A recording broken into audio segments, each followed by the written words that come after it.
This is a $500,000 investment, time for us, a huge amount of money, and lost everything. Because it was with someone else, a third party that you trusted. It would take a continuous extinction level event for the Bitcoin mining network to go down everywhere. Literally like cockroach money. In a technology sense, it was the most solid thing I'd ever seen. Looking at the state of the world, it feels like it's at a constant state of crisis. And it really comes down to the broken monetary system. And, I saw Bitcoin as hope. Like, once you understand it, you can't not understand it. And you kind of just want more of it. It was just like every day was literally a living nightmare. We lived in a house with one cotton futon on the floor with no furniture because my body could handle was cotton and floor. It was extreme. Wow. I was scared of everything all day long. And it took months, years of reminding myself to not fear things in life, meditation and changing that mindset. It was like a lightning moment and I went all in and it changed my life.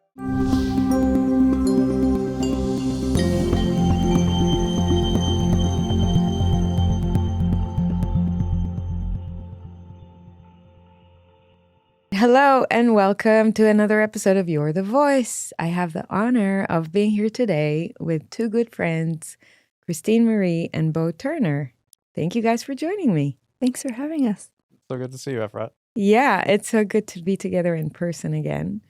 We've been having quite a few virtual chats in the last few months, and I'm very happy that we're meeting face-to-face again. And this year was the first time we met face-to-face in Vegas, I think, earlier this year. And it was one of those interactions that after which I tell myself, oh, I found more real ones. And my audience knows already because I've been using that term quite a bit, the real ones.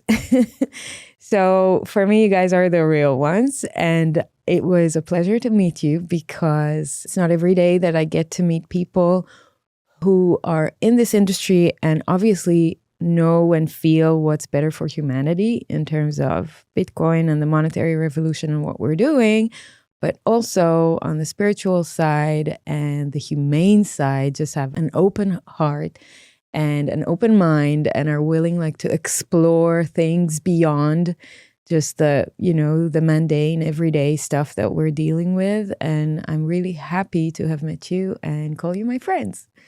So thank you so much for coming. Absolutely. Okay, let's start with a little bit of background about you because actually I don't know your background. Like, where were you born and raised and how did you get to what you're doing today? Can you give us a bit of the backstory? Well, I grew up in Alabama and somewhere along the road met this lovely lady.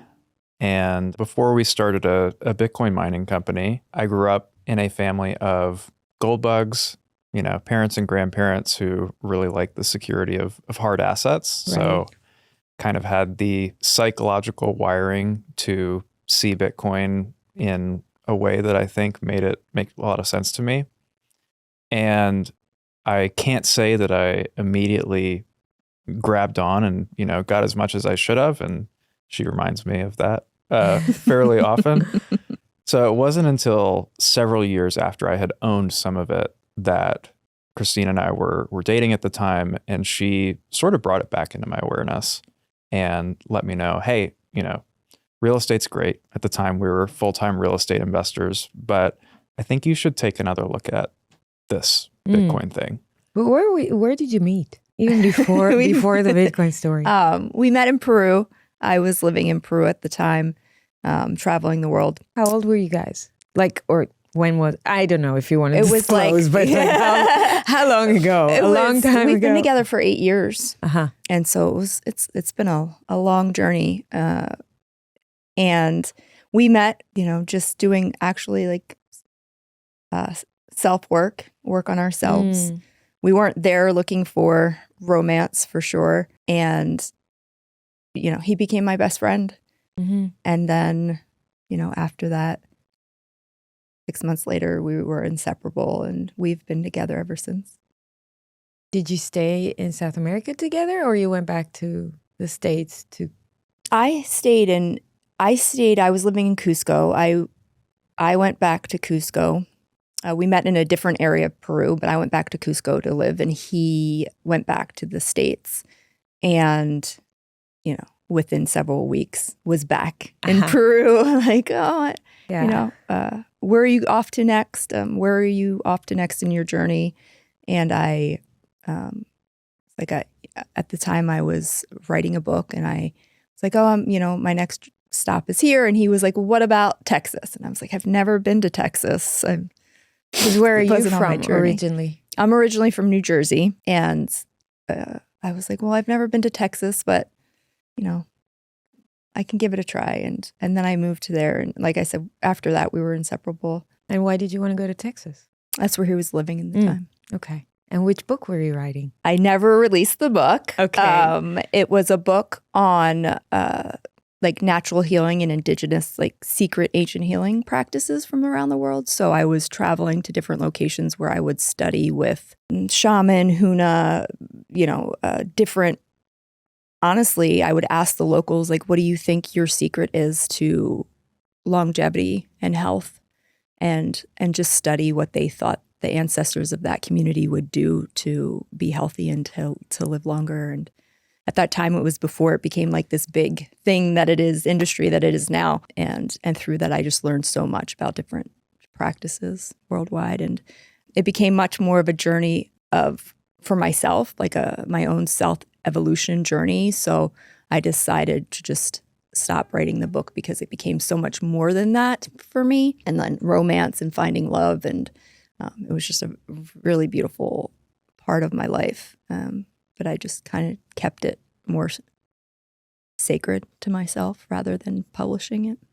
What do you think about what you mentioned, how this is becoming a whole industry today? What do you think about the whole notion of taking sacred healing modalities and wisdom and turning them into an industry? That's really hard for me. Obviously it helps people. It does help people, otherwise we wouldn't be trying to turn it into something else. It's hard because I believe in the sacredness and the sanctity of things and not taking away from that. But you would need to do that to spread, the news of what is great for people. I mean, you want people to thrive, right? So you want to share. You want to take what you've learned and share it with the world to help. But I think there's a large difference between taking it in a very intentional way and sharing it and spreading that information, or taking it and making it into an industry that will cut every corner and nickel and dime it to make sure that they're lining their pockets, instead of doing it in a very intentional giving, sharing way where both sides can, gain from it, not just I'm looking to make a large amount of money type of thing. Did you adopt a lot of things you've learned as your way of living today, or? I have. And what is one of the things, if you can share one thing that you've taken from that journey? I'm sure there are many, but. So, there was a point in my life where I was very unwell. I was very sick, and my body was. And I, honestly, I could sit here and name all the things, but I've almost done everything on the planet of how to get well. And a lot of things helped me feel better and got me to a better point in my life where I was feeling better. And then it wasn't until I changed my mindset and my beliefs that my body actually fully healed. So there were a lot of things that made me feel better, and I knew my health was improving, my blood work was improving, things were getting better. But it wasn't until I released my belief system that something's always wrong with me, or the next shoe's going to drop, or I'm unwell, or this constant cycle of thoughts and living in that fear of what will happen next, because I was sick for so long. That was kind of a label I had on myself, not consciously, but unconsciously. And so it wasn't until I released that fully in my mind and allowed myself to honestly embrace the identity of being well, that I don't even remember that honestly, the only reason I remember it even today is because last night a woman told me was talking about how sick she was. And I was like, oh, those were very similar symptoms I used to go through. And I could see her mindset and the way she feared so many things. I can't do this. Oh, it smells like this. Oh, it might be moldy in here. It was like so many things that she was afraid of that she was acknowledging and living in. And I remember living from that space. And I just don't live from there anymore. I don't live in that place of fear anymore. Of course, I choose to do things that are healthier for me because I want to do that for my body, but I don't live in a space of I'm afraid of that because it could harm me. Yeah. And that evolution of my mind really was the last piece. I mean, wouldn't you say? Like that was everything to me. Meditation and changing that mindset. When are you going to release that book? Ever find yourself needing cash but refusing to sell your Bitcoin? That's real life for many Bitcoiners. Because most Bitcoin sales aren't financial decisions, they're liquidity decisions. And that's exactly what Ledn solves. Ledn is the global leader in Bitcoin-backed lending. They've issued over $10 billion in loans since 2018 with a perfect track record for protecting client assets. Here's what makes Ledn different. With their custodied loans, your Bitcoin collateral is not lent out to generate interest.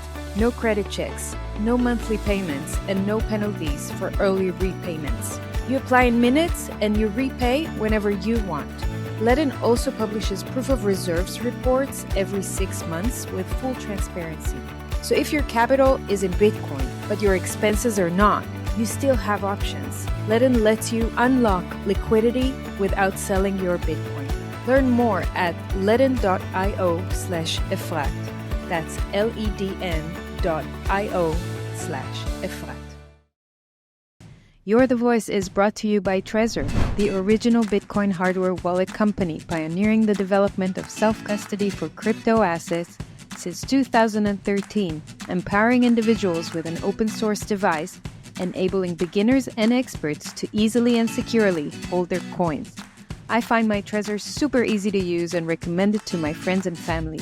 Enjoy my 5% discount on Trezor products by clicking the link in the show notes and using the code EFLAT. No pressure. Just like I honestly think I lost the notes. It's been so long, but it was a beautiful thing. It was a beautiful part of my life. I think there is room to reconsider. All right, we can go down that path, and we will get back to it because I want to also talk about your previous career, but I want to continue with Beau. So, can you tell me how you guys decided to get into Bitcoin mining? Because there was a chapter there before that didn't go that well, I think. No, it didn't. What was that? We were real estate investors before. That was our full-time job. That was our whole investment strategy. For how long? For me, about 10 years, and full-time. Well, this is great. A lot of my audience are into real estate, so that's really good. So I thought that was it. I mean, I was from the school of thought that you pick something, you become an expert, you focus, and while you're trying to build wealth, you don't really do much diversification. So the one thing that I thought would make the most difference in my life and our life was building a great real estate portfolio. And along the way, not that long after she told me, hey, you should look at Bitcoin again, I had a restructuring of beliefs around what would hold value far into the future. So looking at real estate, it's the most obvious investment of the last many decades, even hundreds of years in many cases.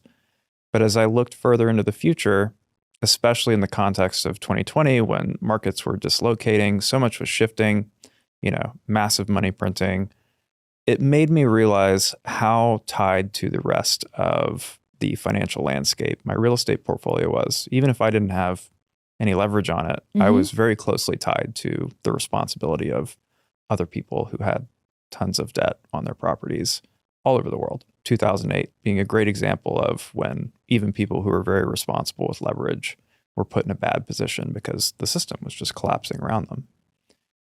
And so I saw Bitcoin as a way of getting out, having an exit from that, and having kind of an uncorrelated growth asset that in many ways, despite it feeling kind of speculative and unproven, felt safer to me once I studied enough of the engineering, the system design, realizing how anti-fragile this was. Even if it was speculative in investment sense, in a technology sense, it was the most solid thing I'd ever seen. So we wanted to get deeper into Bitcoin and out of real estate. But the one thing that I felt like we couldn't let go of was cash flow. And we've seen many instances where people chasing cash flow in the Bitcoin space through lending out their Bitcoin have blown up and lost everything. So I didn't want to do that. I had enough data center coursework in school, and I had an engineering degree.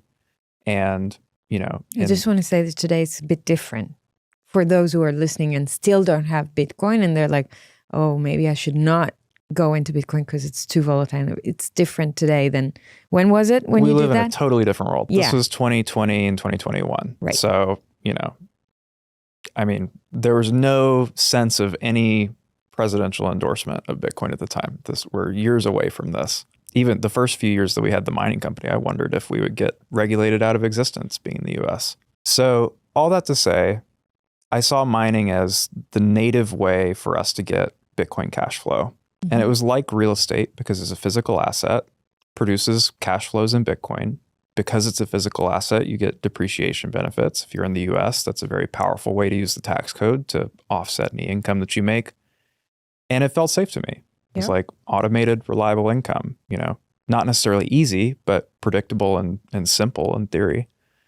And so initially we just bought machines, sent them to a hosting provider, and we're looking to be the kind of person who now we serve as clients, but we just wanted to be passive investors in Bitcoin mining and sent our machines to a facility. This is a $500,000 investment at the time for us, a huge amount of money, and lost everything.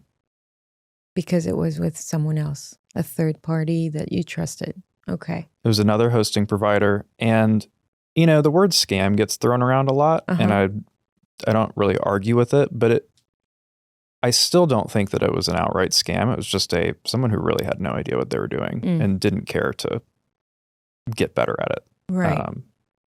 Totally legitimate business, just a bad business. And he went bankrupt and had all of these things. It would be a very long story to tell everything that went wrong with that deal. But suffice it to say, we took every point of that deal and did our best to rewrite history for anybody who would come and work with us later. So out of that experience, we decided the only way that we could be safe was building our own facility and running it ourselves. And then we decided along the way to actually let other people do what we wanted to do originally, which is just have machines running safely with somebody. How did you even have the capability to restart again and build a business after losing? Was it everything or some of what you had? It wasn't everything. And we make fun of real estate quite often for how illiquid it is and how hard it is to move and sell. So luckily, by this point, we had a lot of properties listed to sell, like most of our portfolio, but not everything had been liquidated yet. So it was a major dent. It was very uncomfortable. We had just gotten engaged, so that put a huge damper on wedding planning and the whole psychology of being a provider and a man. But thankfully, it didn't ruin us. So we had really just enough to take every last bit of our remaining properties and put them into a data center in our first fleet. Unbelievable. Which is where? We're based in Oregon. Mm-hmm. And today there is more than one facility, right? We started with one. Yeah. And today we have 5 operating around the state and 2 more in construction. So we'll be up to 7 by the end of the year. Unbelievable. Within a few years. Mm-hmm. That's incredible.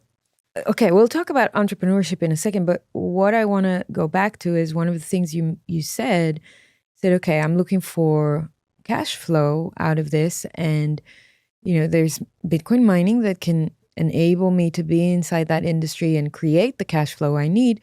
It may be hard, but it's worth it. And so I just want you to kind of explain to people that the hard part is really what you're taking away from them. This is the whole notion around passive income, which I want to come into, because for me, that was always like, an alarm bell. Whenever someone talks about passive income, it sounds like a scam to me. It's like, there is no free lunch in the world. You got to work for what you earn. It's like passive. I mean, everyone wants this, right? Everyone wants to generate passive income and not do much for it.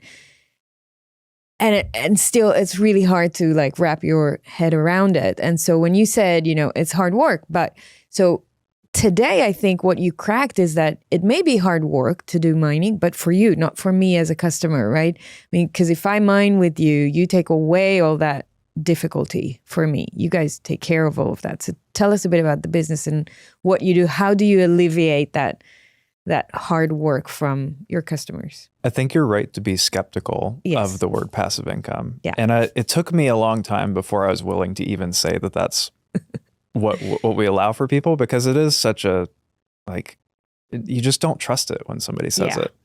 And the disconnect, I think, is that there, as far as I know, is almost nothing passive in this world. It can be passive for you, but it's not passive for whoever's providing it for you. Energy always flows. The question is where and who's doing it. Like, what's my part in getting that energy to flow? So we were looking for that passive income early on. And some of that desire, that wish for it to be easy for us, is probably what got us into the issue in the first place. It was just, wanting it to be true that this was the right person to go with, and really just not wanting to take on a job. But when everything's done right, when you operate your facilities well, when you have a great team, when you dot your I's and cross your T's on how to build and operate a data center, for the person who just has their equipment in that data center, it is truly passive and hands off. It's not for the people operating it. So it's not just, our COO and I like to laugh. Early on, there was a conversation that I had with Christine, and, I was spending a lot of time engineering the facilities and getting machines set up and building some of these systems. And she made just kind of an offhand comment of like, isn't this just plugging computers in? And we still laugh about that to this day, because it takes a lot of time and effort to not just plug them in, but keep them plugged in and operational and clean, and, everything that goes into making sure a 5-figure piece of equipment times thousands are all operating as they should be 24/7, 365 in all seasons and all environments. I will also piggyback on that, just because, my comments sound like it was uneducated, but also because miners are not built well. So like, they're computers that are randomly guessing numbers, right, all of the time. And they're worked really hard, and they clock 24/7, 365. You're pushing them. And so a computer runs much differently than a Bitcoin miner does, and they're delicate and they break. Yep. It's not if, it is when. And having thousands of them running is not like running a computer. I mean, some people use their computer every day, don't even turn it off one day. But I do want to clarify for people who don't come from that background, that technological background. Just, I know it's going to sound silly for some of you who know this, but miners are also computers. They're just very specific types of computers. They're computers that are designed to perform one type of operation, one type of task. So they are repetitive in that sense, and they are very minimal in the way they are designed. They don't have all the components that you would expect a normal PC to have, for example. So they're built in a very specific way, and therefore they have a very specific way of how they need to be maintained and what kind of overhead they create, what kind of energy they exert, and etc. So they are computers. They're just different types of computers. Okay, this is just really for the layman, because many people are not really fluent about what is mining at all. And by the way, go and check out my episode with Bob Burnett that we did about mining, as well as maybe a precursor to this episode, so you have more background. And also, there's a great video of you on the Abundant Minds website.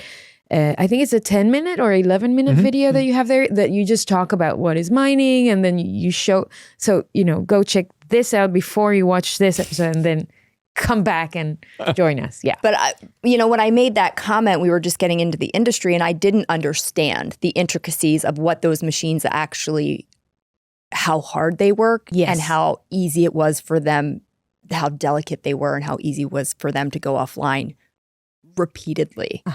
So when we, started our own site and got into mining, it was like, oh, these go down very frequently. Like, this is not just like we plug in a bunch of things and they just run and we just make sure they stay online. It is it's a challenging business. It is a challenging industry to keep those things online and to keep them working. And so once I said that, he was like, oh, just wait, because we were just starting out in our tiptoeing into the water. And then as I saw, I was like, oh, these are delicate pieces of equipment. Yeah, so we live in a technological era where people that don't have a technological background take everything for granted and think that, the world is now connected. We're smart, we're connected, we've got internet everywhere. No. There is a lot of fragility behind the type of world that we are stepping into or living in. I have done my computer science degree and worked as a programmer for a few years, and I have had I guess it was meant to be, like I was supposed to learn how computers behave and how you write code and learn about networking, communications and all that stuff. And you see how fragile that is. You understand that working with computers is nothing like working with human beings. I mean, we are the most sophisticated machines, I believe, that are created on this planet. And computers are here to support us. AI too will be here to support us in whatever evolution we are going through, including spiritual and consciousness evolution, but also technological evolution.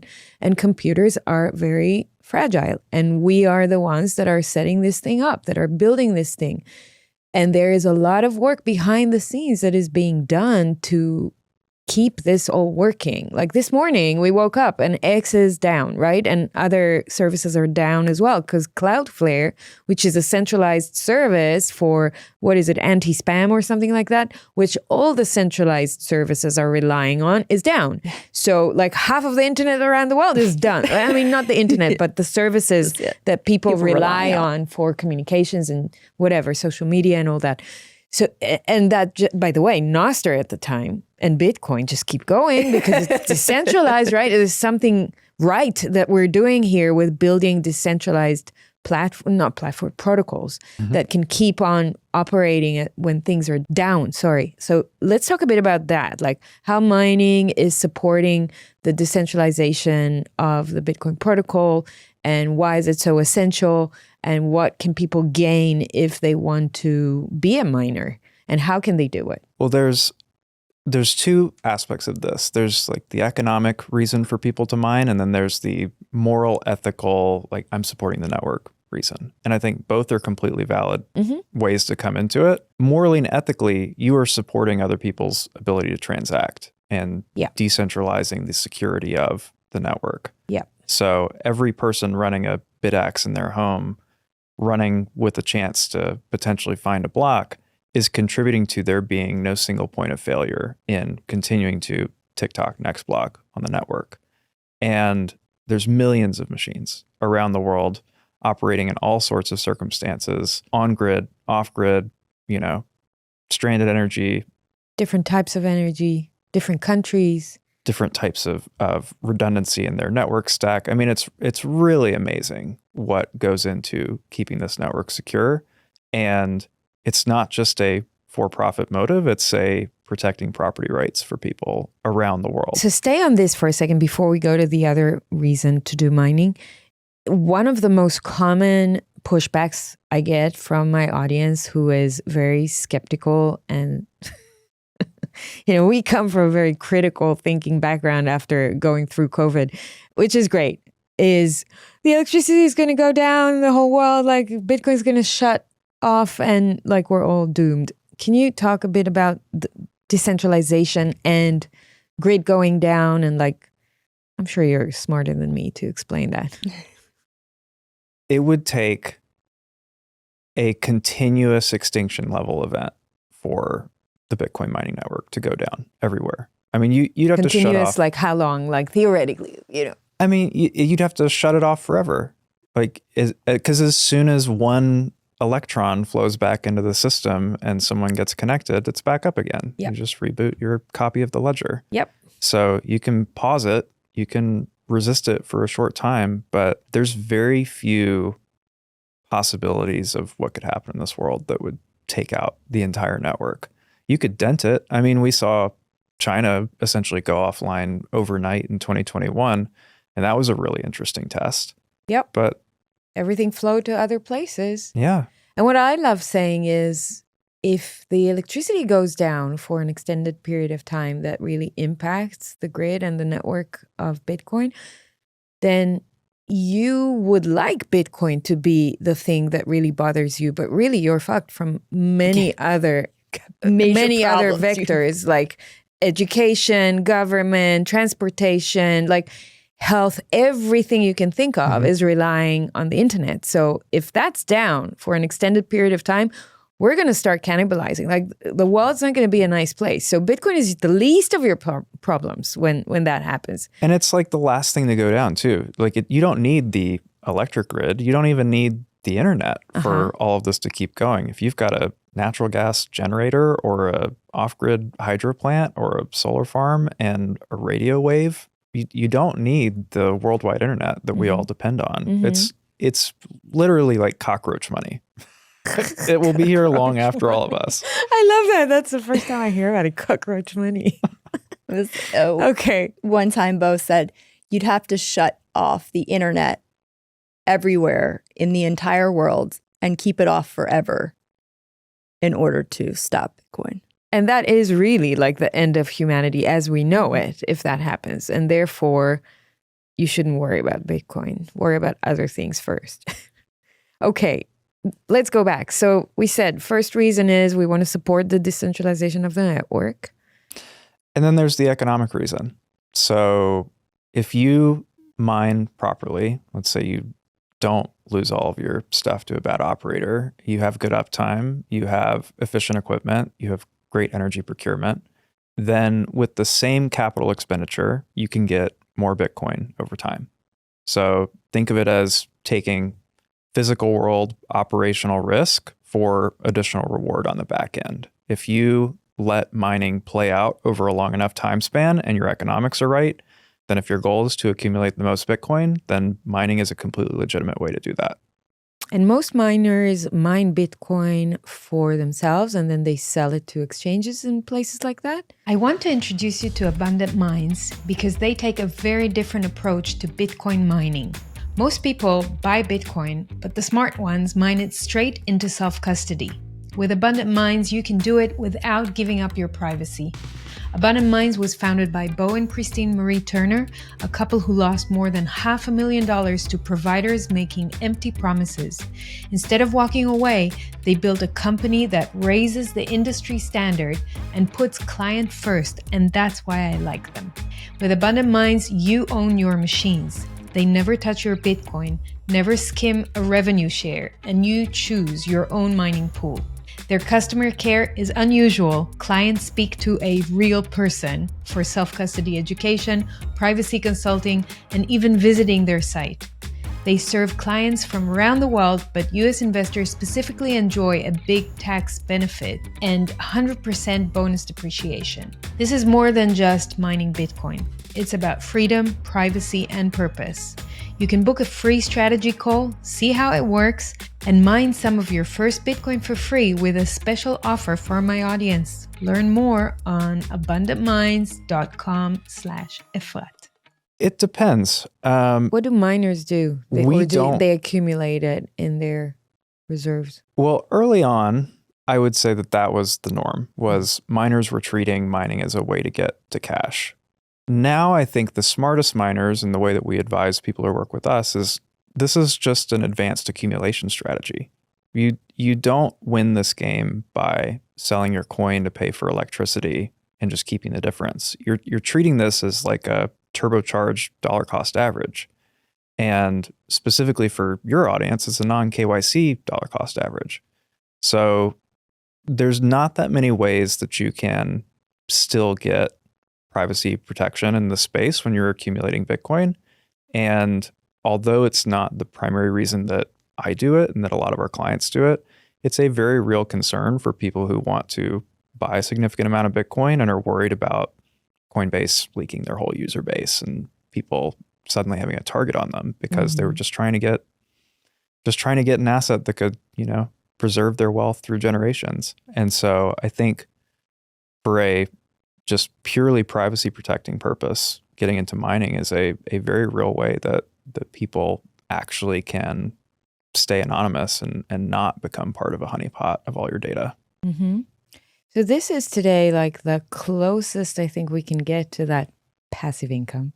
I mean, this is so convenient. We don't have to know how to operate those machines. We don't have to maintain them. We don't have to worry about uptime, grid, all that stuff, electricity.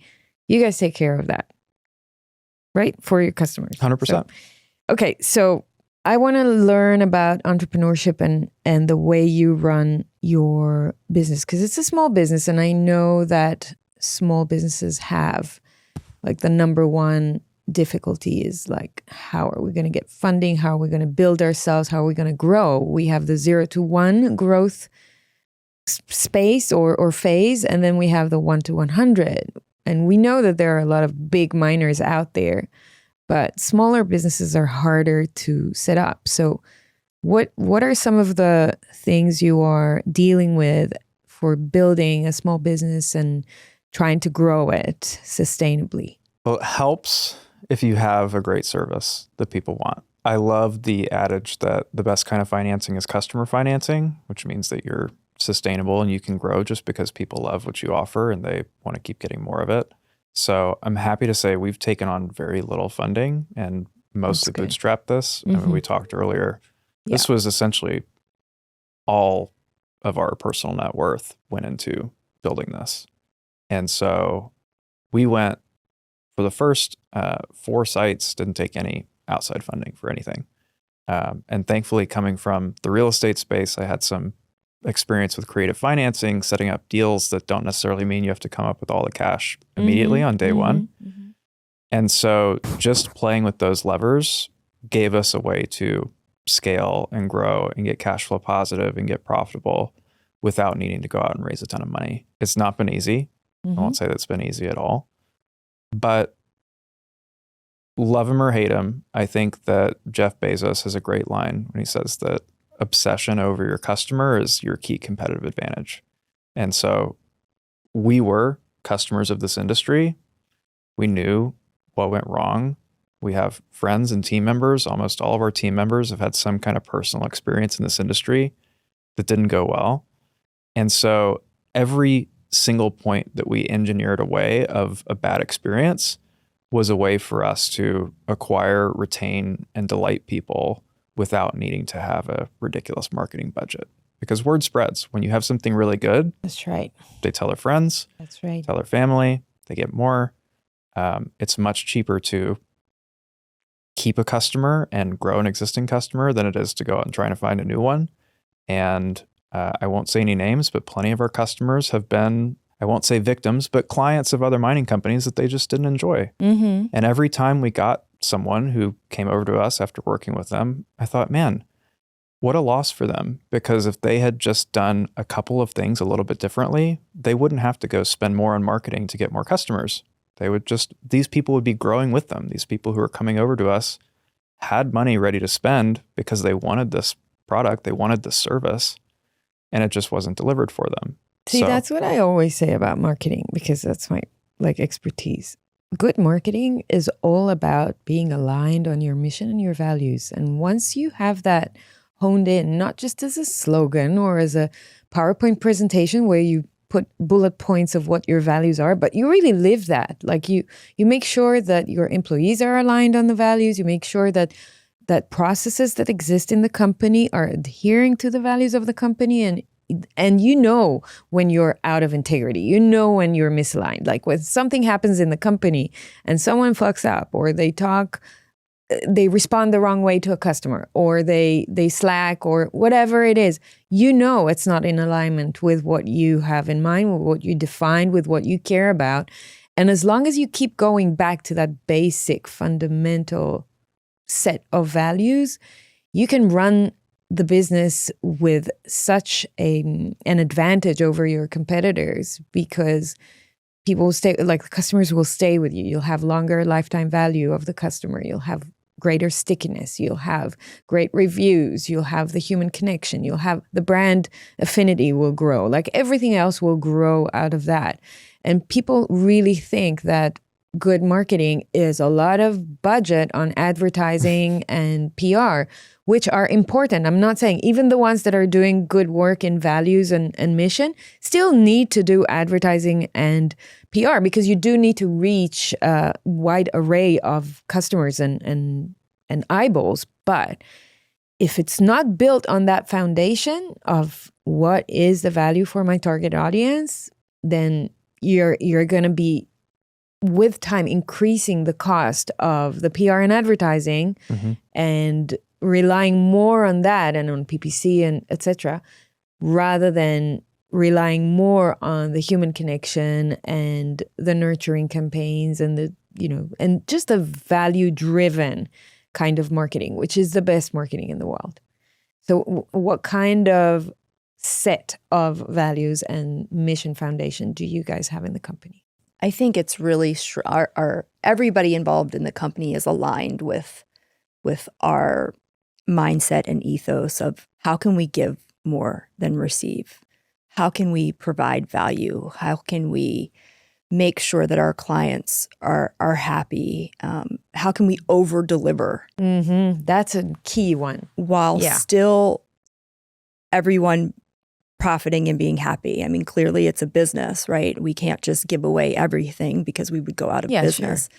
But how can we find that even keel where our clients are, our greatest raving fans? Do you have an example of something that you've done with customers that kind of proves that it's hard, because I feel like I don't want to say that because some people are like, well, you didn't do that for us. I know. Okay, I don't want to trick you into it. But it's just like, I think it's really heartwarming to see that people actually think like that about their customers, and it's not just another campaign. I think a great example is Sydney, our client success lead. And he is so intentional with sharing his time with our clients and educating them on anything in the Bitcoin space. It doesn't have to be about mining or their rigs or what's happening. He will take the time, and if they have anything at all, wallets, pools, the core knots debate, like anything they want to know, he will take the time to educate them on his knowledge and his expertise. And he is one of the kindest, gentlest teachers, so patient that I've ever met. And our clients are so grateful that they have somebody that they can trust and will hold their hand and have him, a direct line to him anytime they need him for anything Bitcoin related, which is completely over delivering, right? It's not just about mining. It's like, oh, I have a teacher, I have a guide that I can call on at any time if I have a question on anything Bitcoin related, and he has my back.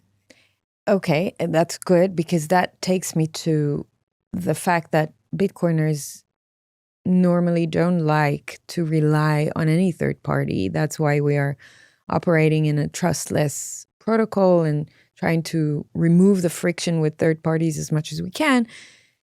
But the reality is that trust exists in the world, and it's a very important pillar of life, and we cannot take it away completely. There are places where it makes a lot of sense to take it away, and there are other places where you do want someone to help you, hold your hand, guide you, be there for you as a backup.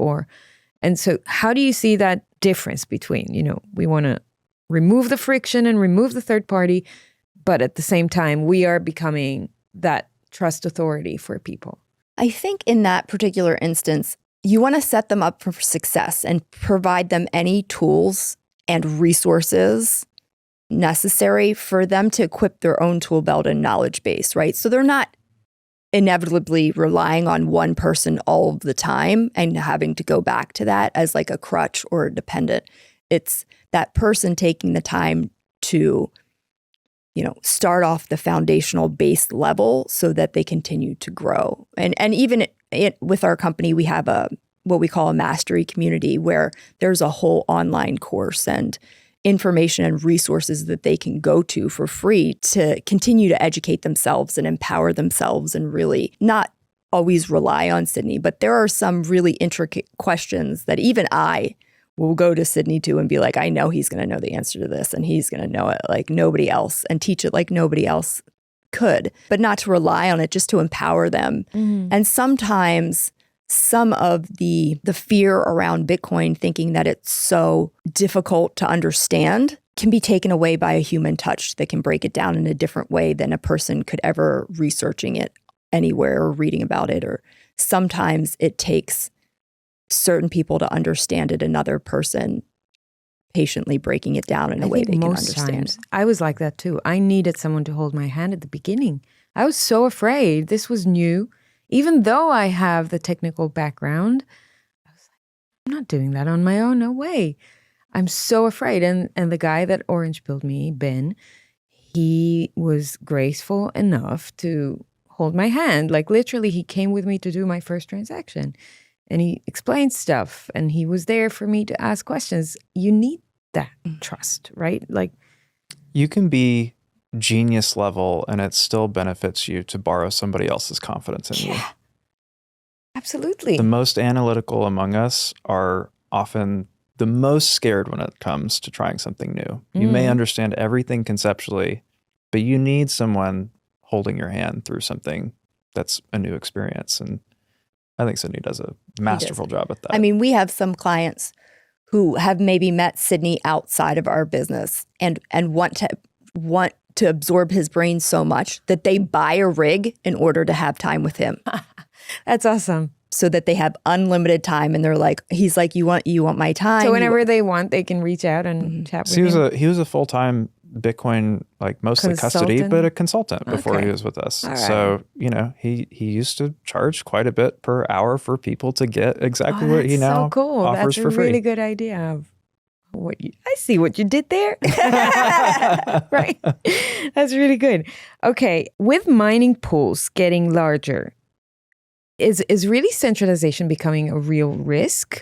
And and also in general, like mining, I think there's this underlying misconception that people think, oh, mining is only for big pockets, big companies, big people. There's not even a point in me doing this or trying that. It's not for me. It's not for the pleb. It's not for the individual. Can you talk a bit about that and then the centralization of this? The irony of that belief is that over most time periods, apart from like a few where public equities just went wild, people who are hosted mining clients, like people who are working with us, are actually outperforming the largest Bitcoin miners in the world because you have share dilution, you have CEOs making tens of millions of dollars a year. There's so much overhead that even if they're getting like nearly free power, the economics of investing in a public company, take out the tax advantages entirely of owning your own equipment, are unfavorable. And people who just simply buy a rig and have it hosted at the right rate and keep good uptime and don't have a bunch of additional expenses actually outperform public equities over most periods. And you actually get to hold the Bitcoin yourself. You don't. So where does it come from? Like, is there an agenda to try and make us think that this is unprofitable and not valuable for us? Like, why? I think it's just investor psychology. Okay. You naturally think, how could I compete with Apple or Amazon if I were to go out and, just build something today or set up a little server somewhere? How could I compete with a gargantuan company with billions of dollars of capital?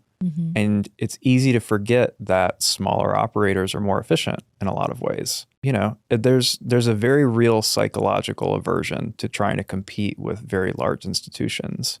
But the ones who are brave enough to try or analytical enough to look a little bit deeper realize that the math works out as long as you satisfy these criteria: uptime, good power rates, not a ton of unexpected costs to come up.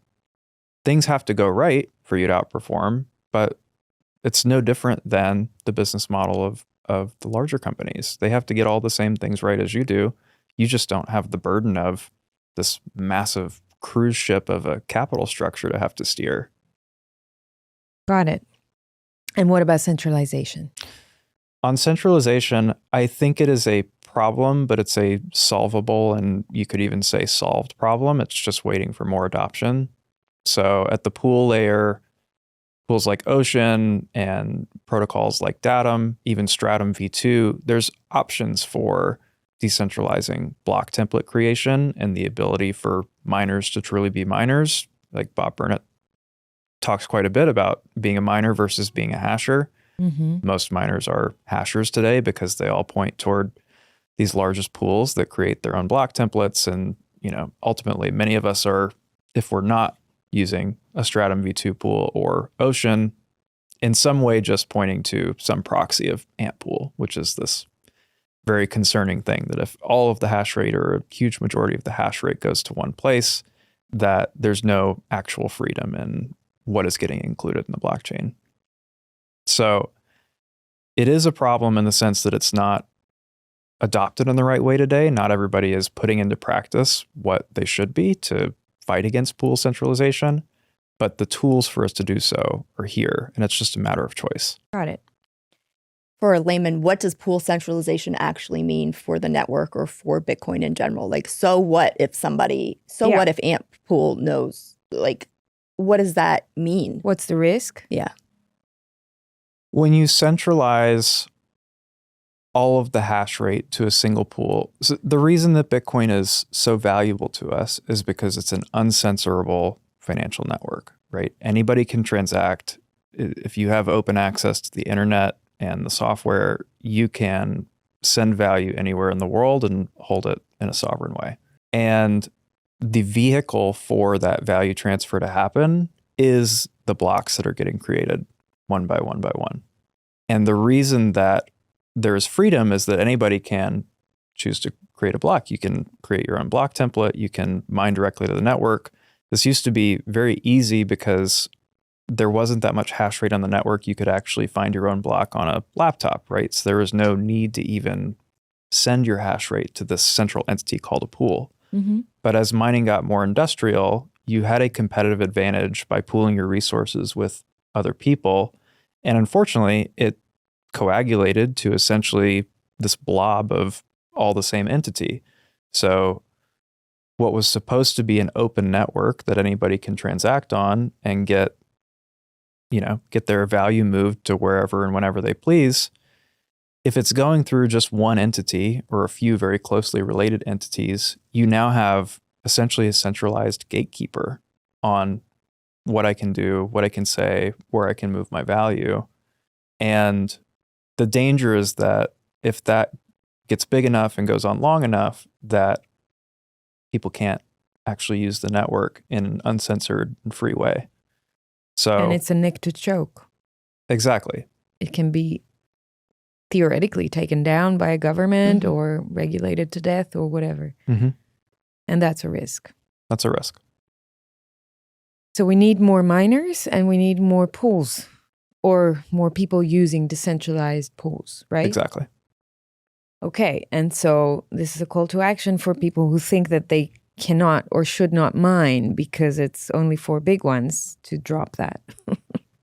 Okay. How do tax advantages play into mining for individuals or small businesses? In the US tax code specifically, we got earlier this year 100% bonus depreciation back. So that is a direct write-off against ordinary income for qualifying equipment that you buy. Is that across the nation? That is across the nation. And other countries have similar type programs. Obviously, I'm based in the US, so that's the one that I have the most familiarity with. But I know other countries have similar types of offsets to income through depreciation. But in our case, you go and buy Bitcoin on the market. That's an intangible asset. It's not a physical good. There's no depreciation schedule. So you're just buying Bitcoin with after-tax income, essentially. When you mine, though, you're effectively setting up a infrastructure business. So you have physical equipment that Will depreciate. That is 100% write-off for the whole value of the equipment in the year that you put it in service that offsets any income that you make. So you can effectively set up a Bitcoin factory, if you will, that's producing Bitcoin at a discount that you can use when you actually purchase the equipment itself to offset the income that it produces, as well as other income. If you're a business owner, if you're a high-earning individual, by setting this up in the right structure, you can establish a Bitcoin position or add to your Bitcoin position while mitigating your tax liability. Do accountants in the US know how to do this today, or it takes some time for them to learn? Have I touched a sensitive spot? By your reaction, I can tell. It's not that it's complicated. Yeah. It's just they're not being educated to know that. Yeah, it falls outside of how they have probably usually navigated the tax strategy world. Like depreciation is a very common strategy. They know that, yes. Just never thought to apply it to Bitcoin. A server, a Bitcoin miner. Yeah. So Bitcoin-focused CPAs totally get it. They're on board. Are there very a easy good for amount them. of them now in the US? A lot of people There's a specialize in that?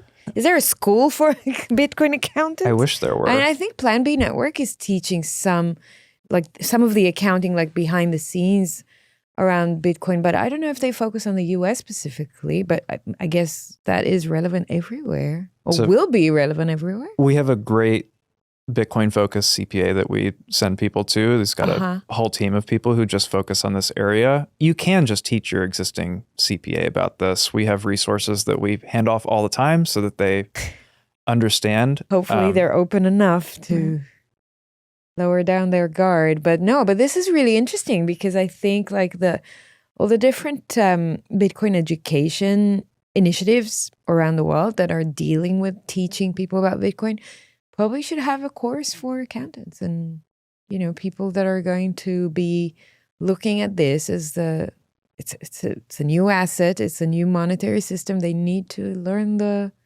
behind the scenes, right? This is needed. Okay, we'll make sure we have that in Plan B at least. I'm going to talk to the director, Giacomo. Okay, how do you see mining evolving in the next 5 years as the world gets crazier and crazier by the end of the decade?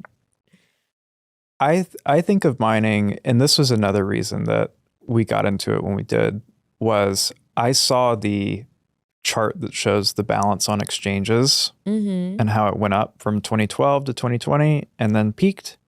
And then from 2020 onward, started going down. So it peaked at about 4 million coins on exchanges. Now I think we're somewhere under 2 million and that trend keeps going down.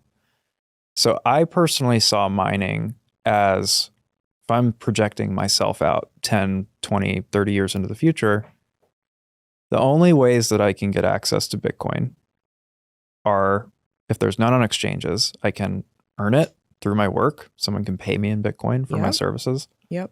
Or I can mine it directly from the network. I can get it natively. And so it's going to be harder and harder to buy it from exchanges. Okay. As long as you can trade paper money for Bitcoin, we're in a Goldilocks era. So take advantage of it while you can. But after that era ends, there's only a few ways that you can still get access to it. One of those is getting it directly from the network. So I do see more, not just individuals, but institutions using mining as their way to get access to new supply, because there may not be a lot of it available on the market for people to acquire in the ways that we've gotten used to on exchanges, on OTC desks. Of course, there's always a price where things trade, but the more volatile and chaotic the world gets, the more desirable Bitcoin gets. And in my mind, at least, the harder it will be to get someone to part with it. Why do you think that Bitcoin is such a revelation for humanity? Why do you think it's important to hold it, to get it, to be in that gold rush that we are right now? What's the importance to have this for humanity? I think for me, I love Bitcoin as a peer-to-peer monetary system, right? But I think for me, it's always been so much deeper than that on the humanity level of looking at the state of the world, it feels like it's at a constant state of crisis. There's always something. There's always something going on, something happening. And it really comes down to the broken monetary system. Or at least I believe it does, because these generations coming up, they have so many challenges and so many blocks against them thriving in this system, living a life of abundance, living a life where they can be independent, self-sustainable. And it's all based on the money printer and printing money and, inflation and things. They're working so hard for things to honestly live in their parents' basement and not even be able to afford to have their own life or family or kids. And I saw Bitcoin as hope. I saw Bitcoin as hope for me, even when I would fall into moments of fear for what the future of the world looked like, because I felt that if we could adopt this, or when we adopt this fully into the system, so much, not only corruption and evil within the world will start to fall away, but generations to come will have the ability to have a life with freedom. And honestly, I can't really explain it. Maybe you can a little better. But once you opt into Bitcoin, and once that's part of your lifestyle and mindset, you live such a spacious life. There's a different mindset. There's a different feeling walking down the street. There's a different feeling in your body and in your mind. There is such expansion. And when you see other people who believe in it too, that you relate to them on such a deep level, because you've stepped out of the hamster wheel. You can see that it's still going on and people are still there, but you can breathe and you feel expansive because you know that you've allowed yourself to step out of that. Yeah. And it's such a freeing experience. It's a feeling that I wish everybody could feel, that I want everyone to feel. And whether it's orange pilling people through Bitcoin mining to have that first experience for them to be like, oh, I get it. And this changed my life. And then that ripples into so many areas and the world. And that, as humanity, to give hope back to humanity on not only a monetary level, because most people are like, oh, it's just it's so much deeper than that. And that is one of the greatest gifts you can give somebody at this point, to allow them to feel that freedom from a system that they don't even realize is broken until they realize what it's like not to be in the system.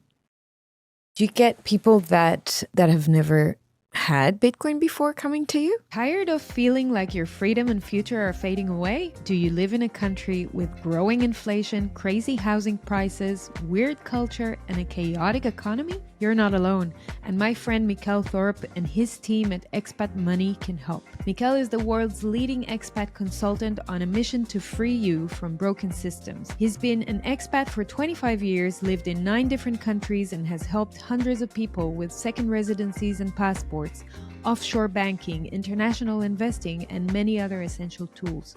If you're serious about protecting your wealth and your family, it's not enough to hope things will get better. You need a plan B in another country. The team at Expat Money can help you build it legally, safely, and without wasting years of research. Visit expatmoney.com/eflat and leave your details for a follow-up. In a world hypnotized and sleepwalking towards totalitarian control and digital enforcement, awakened voices rise to inspire change and radiate hope. In December 2024, I had the honor of hosting Professor Matthias Desmet at a conference I produced called New Totalitarian Order.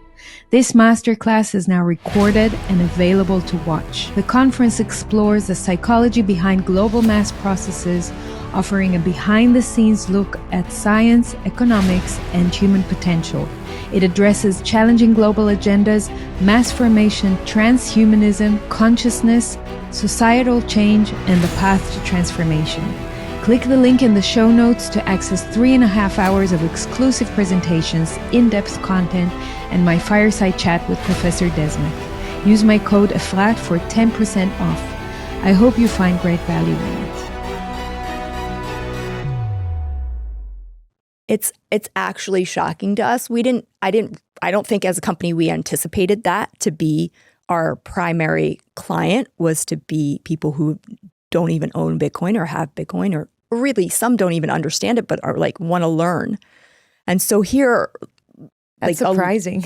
A very large percentage of our clients it's the first time they're ever getting into Bitcoin. And I think that's one of the reasons that it was so important for us to have that education component, because we're actually orange pilling people for the first time. Right. And giving them a lot of tools and understanding of what it's like to live in that space. So maybe then you have that privilege of actually seeing what it does in their life as they start embracing this. I think it's been such a beautiful journey, because really our clients, they're like part of the Abundant Minds family. Like our company we're all very close. We have an amazing bond.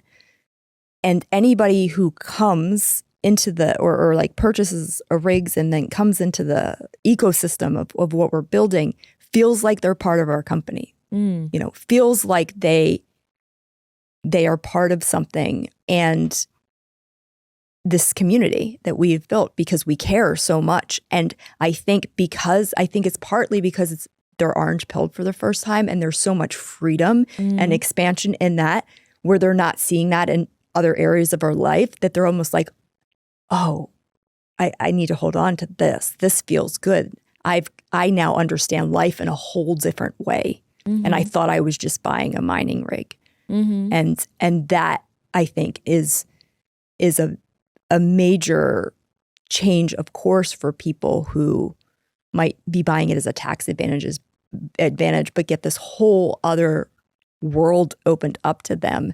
And then, like once you understand it, you can't not understand it. And you kind of just want more of it. You want more of those people around you. You want more of that community. You want more of that understanding, to where it feels like going back, into I won't say which one's real, going back into that other world is so challenging at that point. So we don't just want more of that coin. We also want more of what that thing enables in our lives. Like it's so much more than just holding a monetary asset, which, I agree with you. It really upgrades your life in so many levels. But then all the added values that come with it, that you get to meet people, real ones, and that that you can have like real, deep, amazing conversations with people that are not driven by, time pressure or, get things done, or transactability, like just all about the money here. It's like there's so much more than that. I think that just like a light bulb moment for me, the word presence came forward in that, because there's something about people, and I don't know the direct correlation, but there's something about people within the Bitcoin community and with people who believe in that system that allows for presence. I'm sure there's people in the industry that aren't present, but the ones that I interact with come with presence. They're there with you. They're not thinking about 1,000 other things that they have to go do. And that's what I mean by like spaciousness and expansion. You all of a sudden have somebody who's not preoccupied with all of the other intricacies, challenges in life, in that spiral of life that's going on. You've opted out of that existence. And then all of a sudden the people that understand that are just fully present with you in the moment. Because life happens right now, and right now, and right now. And there is no such thing as future and past. We buy into it because it makes our framework more understandable and easier to hold. But it's all here right now. And speaking of which, you have worked with Dr. Joe Dispenza for many years, which I'm sure a lot of my audience knows and loves. You share a bit about that part of your life and how you got to that, what you took out of that into where you are today? He's amazing. He is amazing. How did you even get to work with him? So there was, I don't know how far back I want to go. There was a point in my life where I've said before where my body was very unwell. Yeah. And, I kind of grew up in life always having some kind of health thing happen and just dealt with it, just kind of like thought that was how life was. But what happened was it created a habitual pattern of illness. So my body started to believe and create illness over and over again because I had a mindset of expecting that. When's the next shoe going to drop? What else is wrong? What's wrong with me? Was my underlying belief system of like, what's wrong with me now? And so I would find something. I mean, I believe that we're co-creators of our life. If you search for something long enough, you'll find it. You'll create it because you're so focused on it. Yeah. You'll bring it into creation.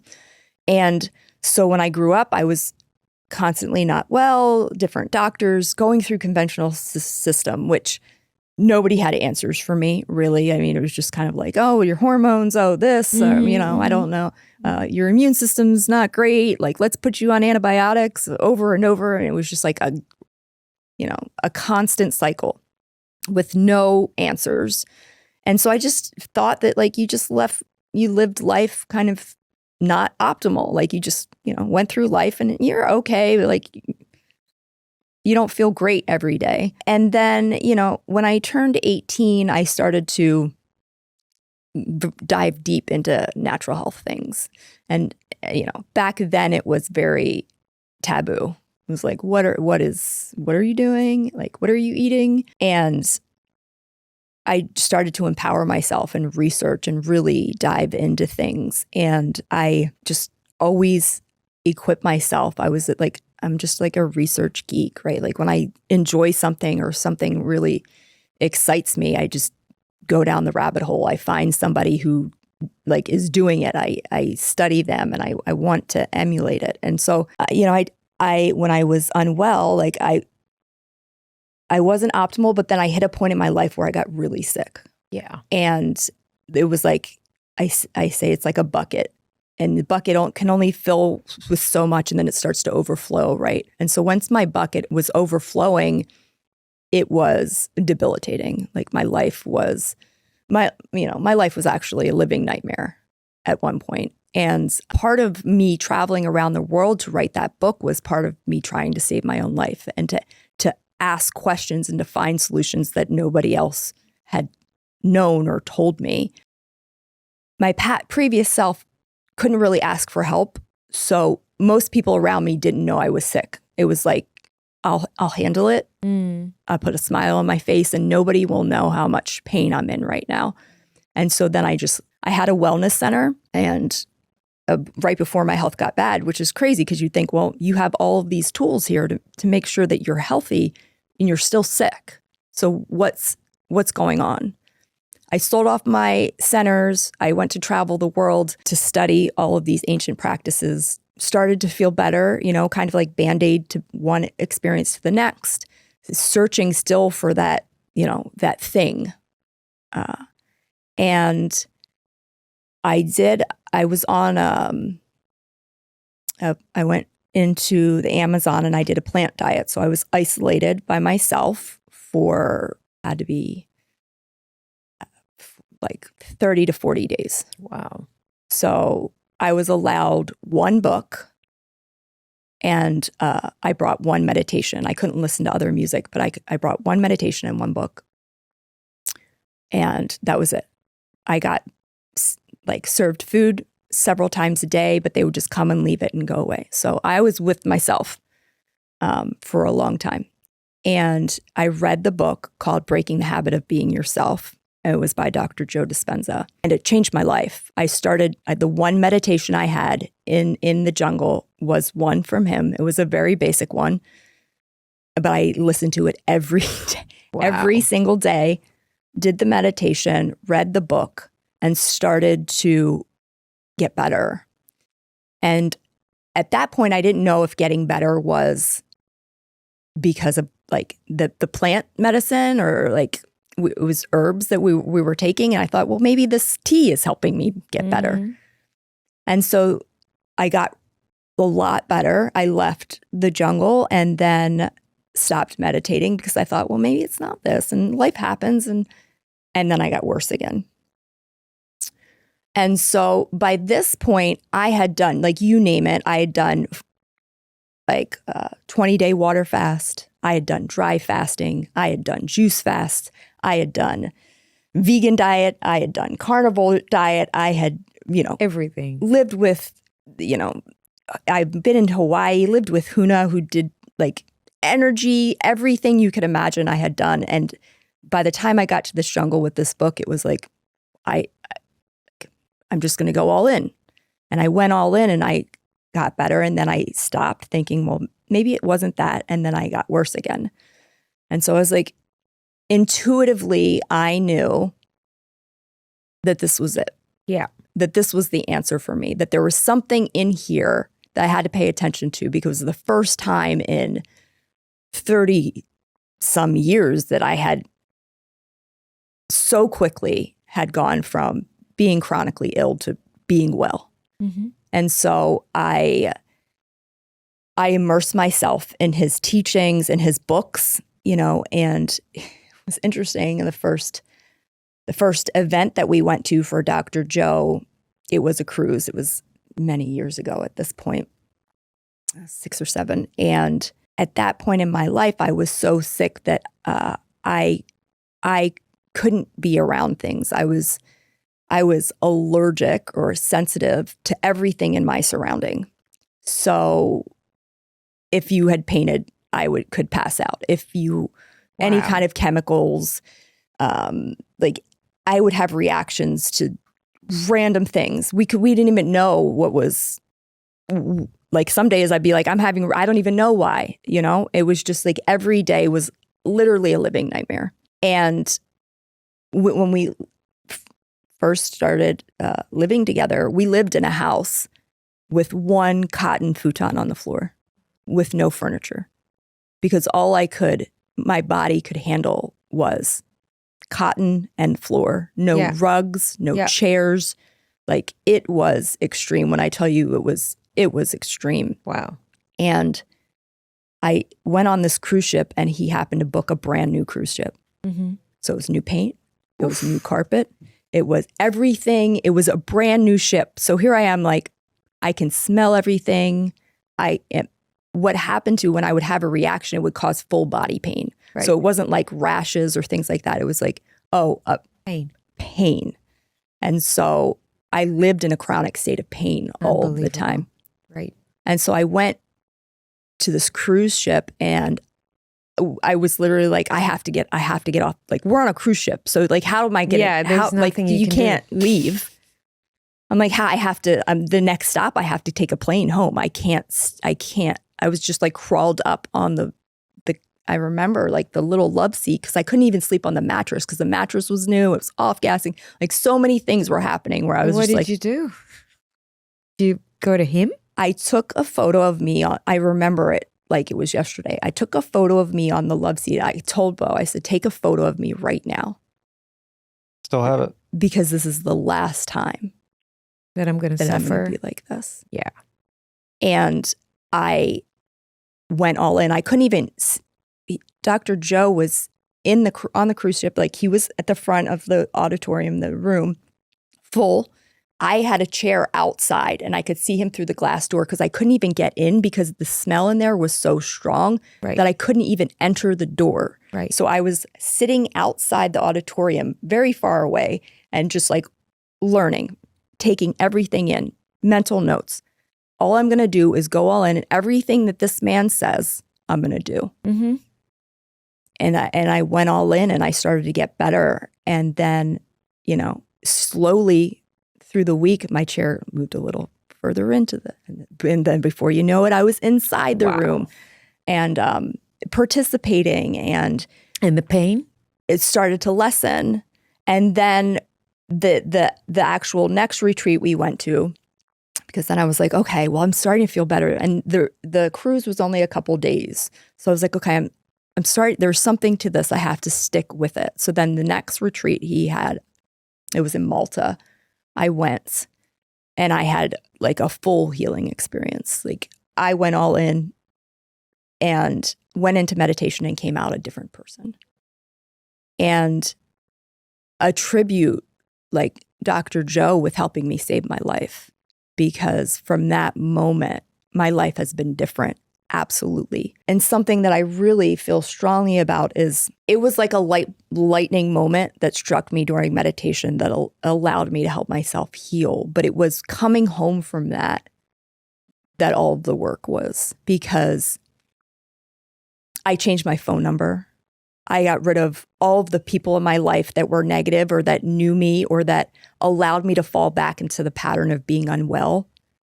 I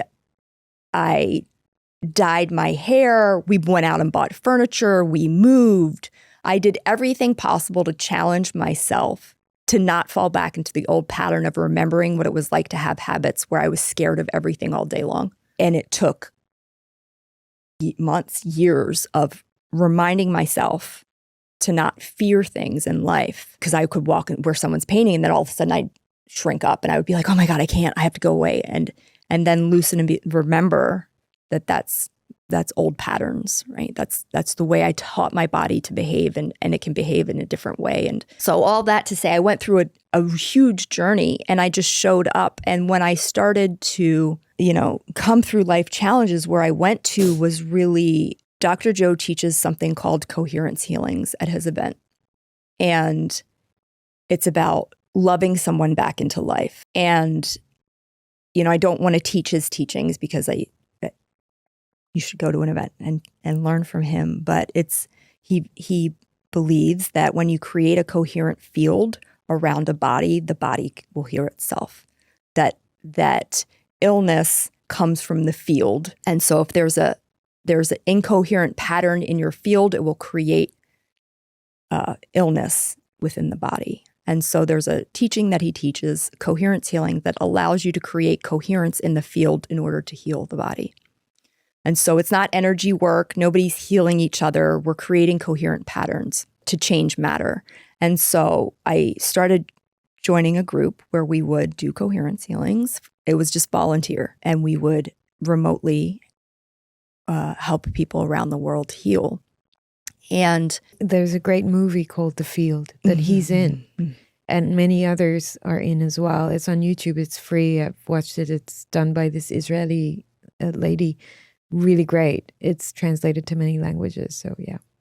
And there's a study that proves like his teachings, like that he learned from. That's how he got the information. But there was a study on women with cervical cancer, and they had this pattern in the field. Every woman that had cervical cancer had this pattern in their field. And that there were some women without cervical cancer that had the pattern in the field but didn't have cancer. And 100% of the women who had the pattern in the field developed the cancer at some point. And then, when you create coherent patterns in the field and change that, the matter within the body will heal, or allow the body to heal itself. Like it's not that healing you. It's like now the body gets a chance to heal. And so anyway, when I started to have challenges in my life, not related to like what I was healing with, but other things pop up because I was overcoming that cycle of illness. So even though I wasn't dealing with that pain in my body, then some other kind of setback would come up that I created because I didn't know how to live free and healthy. It was so new to me. And when that started popping up, I started to volunteer with this group where we would provide free healings around the world for people. I did that every day for an entire year. It was so rewarding and fulfilling to me even to be in that space. And because I showed up in the way I did, I was then asked to be part of a group that Dr. Joe ran. And then I was then offered a position in his company to work with him, building the program that went from, think we started with 4 groups to now 14 groups around the world that are now offering these free healings to people. It's an amazing program. It's free if you want to find it online. What's it called? So if you go on his what should people website, search for? Yeah. if you go on his website, it's called Coherence Healings. The groups are called authorized groups, and then there's an official group called the Coherence Healing Group. I was part of Coherence, and then I became the leader of Coherence, and then I was also overseeing the authorized groups, and they're run by wonderful people still. And it's just like such a beautiful experience. And in doing that, you know, aligned with his work and was able to give back, because really that's all I wanted.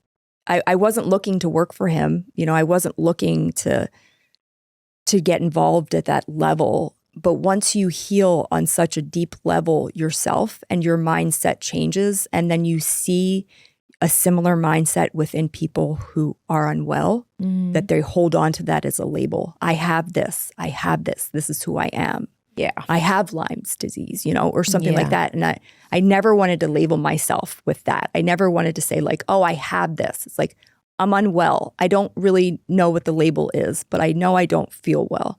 And I never wanted to go to the doctor to say, oh, I have now told you have this, right? So I never accepted that as like, don't give me an answer. I just want to be well. Give me the solution, right?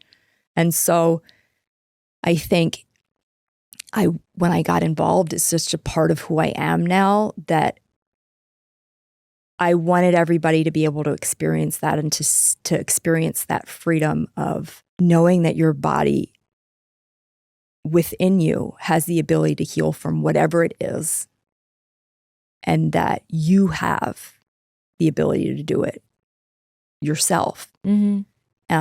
And it really, like, to this day, meditation is my key to that, but you know, also the foundation of what he teaches. It's, you have the power within you to do whatever you want. He has a documentary out called Source, It's Within You.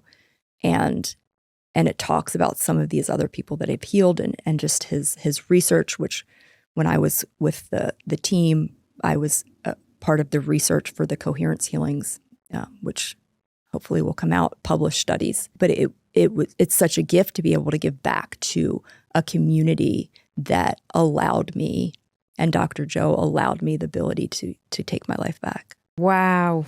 Thank you so much for sharing that. I know that it's not easy. It's not something I talk about, only because I live such a new life. I don't even think about that part of my, like, I don't even connect to that person. It's like I almost forget that even happened, because I'm such a different person. And if you knew me back then and you knew me now, you wouldn't even recognize, or even my whole energy, you wouldn't even know. You'd be like, you're not even the same person. I'm trying to like, imagine you, but I can't, because from when I met you to now, that's not the kind of person that I know. Right. So that's very interesting to learn. I don't want, I do my best not to harp on it or talk about it, to go back into the remembering that was even part of who I was, not to forget, but to not allow me to fall back into the patterns of even like a victim mentality, or the habitual something, you know. So I just choose to move on with my life, living and creating. I think this is very inspiring. And I think that your story is going to give a lot of people a lot of motivation to look into healing themselves, whether it's physically, mentally, spiritually, trauma that you're carrying that is manifesting in your body. So important. It's one of the things that I always encourage people to do.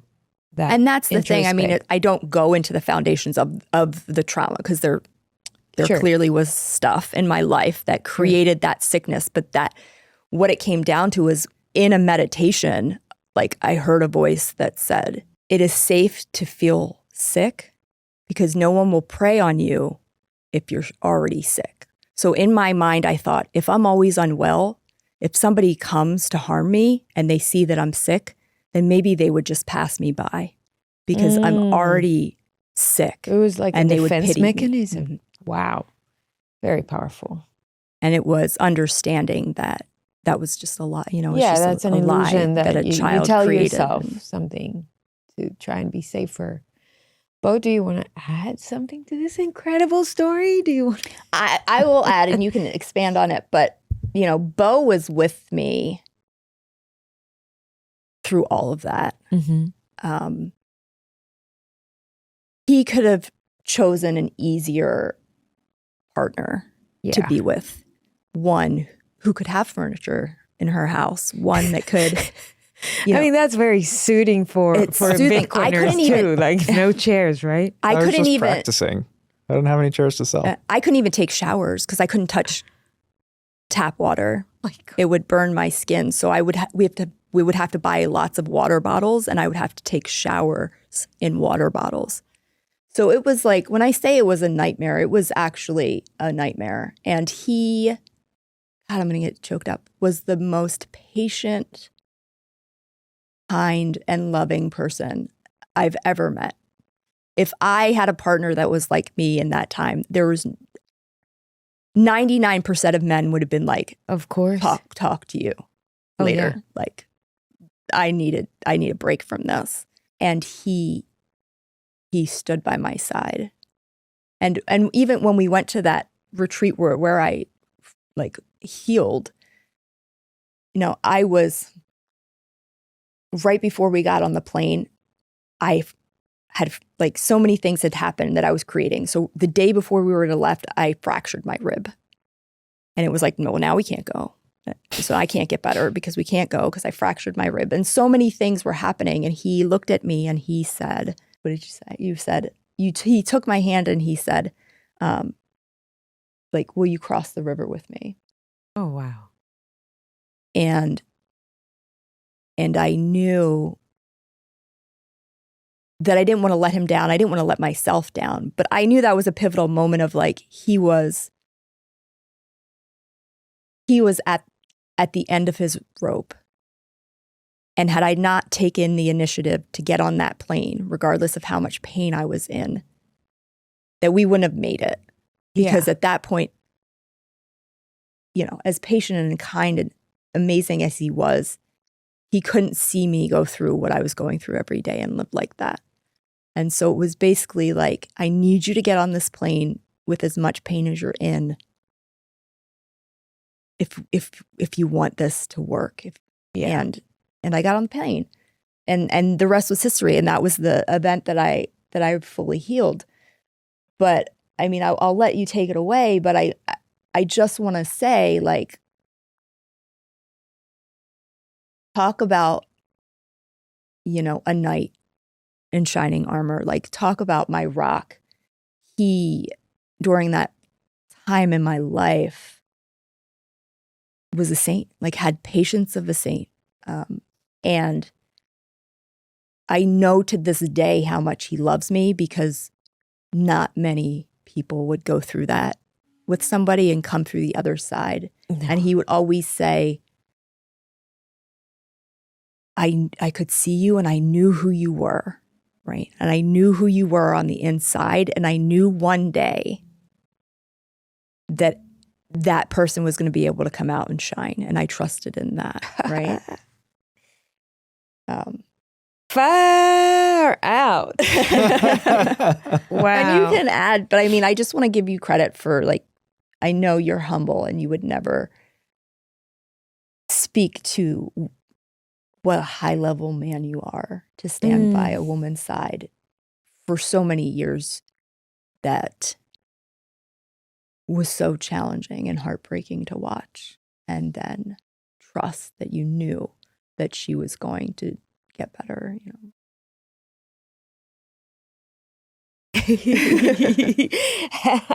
You're breaking me. You're crushing me. The only word I will say before you fix your voice so you can talk is what a gift. That's the only word I have in my head right now. It's a gift. It's a gift. What a gift you got. What a gift you got. Like, this is what a gift life is giving you both. And I also think, and I don't want to like falsely represent Dr. Joe's work or anything like that, because it's a journey, and it took just as much for me continuing to walk that walk every day after that was the real test. That was the real test was, okay, now that you're well, are you going to walk like you are well every single day and not let those old patterns take you back? And it took a ton of work. And even when I got well, we had to relearn how to be a partnership because he was used to me being sick for so long. That's what I was going to say, is that was almost more challenging than getting to the point of getting well, was unlearning the way that I had treated you when you weren't. Because I'd become so dependent on him. And now I was more dependent. He was like, well, what do you don't need me like you needed me before. Yeah. And then there was like a whole relearning of, we're so deeply in love and love each other so much that we've been through so much. You would not know it looking at us, right? And then we show up. We just keep showing up for each other and for that love, which is very rare. Very. But it's been so a learning beautiful experience and a journey. Well, for the people, I would imagine people going through things, listening to this, are being helped. It's just as important. You talked about a lot of people not making it into the next version of your life because they couldn't keep up with a new version of you showing up. And there is a world where if I hadn't changed my response, I wouldn't have made it into your new life because I was so accultured to how I needed to show up for that version of you that navigated a world in such a challenging way. And we all train each other how to behave all the time. Yep. And my nervous system was just as trained to, be on alert of any potential threat in the environment so that even if she was walking into, a brand new building with new carpets and paint everywhere and having no reaction, I was having a response because I was freaked out that there was going to be a response that never came. And so I could easily trigger her into past behavior just because I didn't do the work to unlearn the way to show up. Yeah. And show up in a different way. Yeah. So it's just as important if you have a partner going through something to embody the energy of supporting that next version of them, not always firing and wiring the memories of what you're familiar with, how they show up in the world. That was a real challenge because she had a, huge experience internally that changed her life from one moment to the next. And I just had a meditation. Yeah. Like, Yeah. I was like, well, this is great. I didn't have that experience. So I'm just kind of like catching up to, okay, this is the new reality. All right. There's a lot of patterning and behavior that I'm going to have to unlearn over the course of weeks, months, years, so that I don't pull her back into a life that she's no longer a fit to live. Beautiful. Wow, you guys, when I grow up, I want to have such a relationship too. I will, one day. This is beautiful. You give me so much inspiration and so much hope and so much love. And I think we've kind of created this bubble wherever we are to kind of disconnect from life for a minute and experience something really beautiful. And I'm sure that people that were watching this have received that.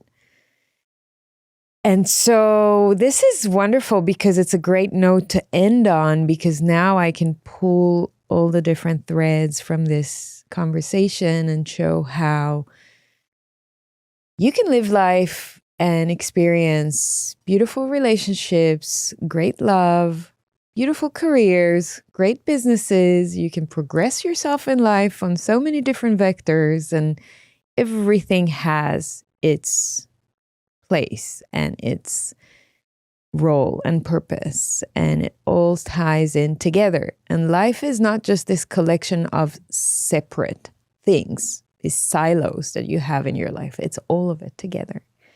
And what you need is to be all of who you are inside of this. Like show up in all your different colors and your different skills and, and traits and bring it all in. And that's what makes life so colorful and beautiful and full of love. So thank you so much for sharing yourself so generously. Your personal stories, your business stories, all of it. I love it. And I really would love my audience to follow you on all the different channels.